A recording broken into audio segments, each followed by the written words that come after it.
Marcos, capítulo 3. Noutra ocasião, ele entrou na sinagoga, e estava ali um homem com uma das mãos atrofiada. Alguns deles estavam procurando um motivo para acusar Jesus. Por isso, observavam atentamente para ver se ele iria curá-lo no sábado.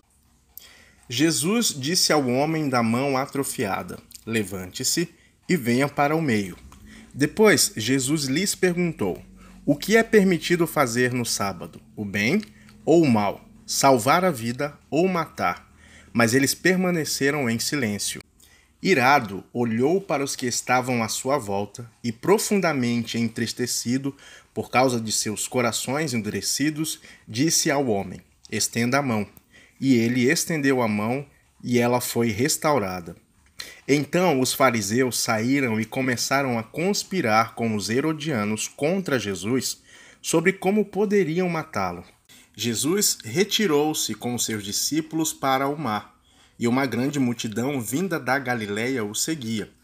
Quando ouviram a respeito de tudo o que ele estava fazendo, muitas pessoas procedentes da Judéia, de Jerusalém, da Idumeia e das regiões do outro lado do Jordão e dos arredores de Tiro e Sidom foram atrás dele. Por causa da multidão, ele disse aos seus discípulos que lhe preparassem um pequeno barco para evitar que o comprimissem, pois ele havia curado a muitos, de modo que os que sofriam de doenças ficavam se empurrando para conseguir tocar nele. Sempre que os espíritos imundos o viam, prostravam-se diante dele e gritavam: "Tu és o Filho de Deus." Mas ele lhes dava ordem severa para que não dissessem quem ele era. Jesus subiu a um monte e chamou a si aqueles que ele quis, os quais vieram para junto dele. Ele escolheu 12, designando-os como apóstolos, para que estivessem com ele e enviasse a pregar, e tivessem autoridade para expulsar os demônios.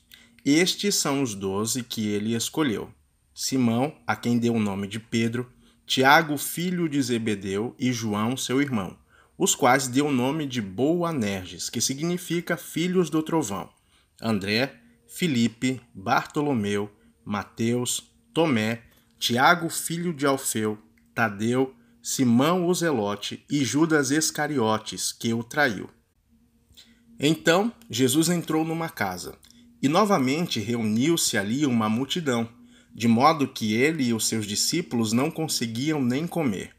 Quando os seus familiares ouviram falar disso, saíram para apoderar-se dele, pois diziam: "Ele está fora de si." E os mestres da lei, que haviam descido de Jerusalém, diziam: "Ele está com Beelzebu, o príncipe dos demônios. É ele que expulsa os demônios." Então Jesus chamou e lhes falou por parábolas: "Como pode Satanás expulsar Satanás? Se um reino estiver dividido contra si mesmo, não poderá subsistir. Se uma casa estiver dividida contra si mesma, também não poderá subsistir.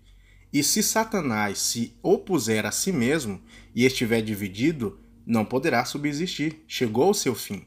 De fato, ninguém pode entrar na casa de um homem forte e levar dali os seus bens, sem que antes o amarre.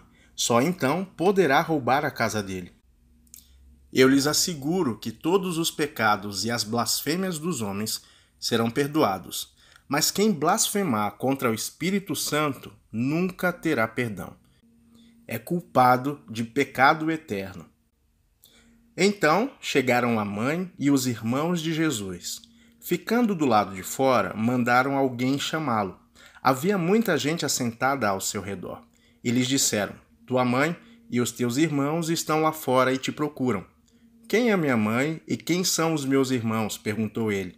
Então olhou para os que estavam assentados ao seu redor e disse: "Aqui estão a minha mãe e os meus irmãos. Quem faz a vontade de Deus, este é meu irmão, minha irmã e minha mãe."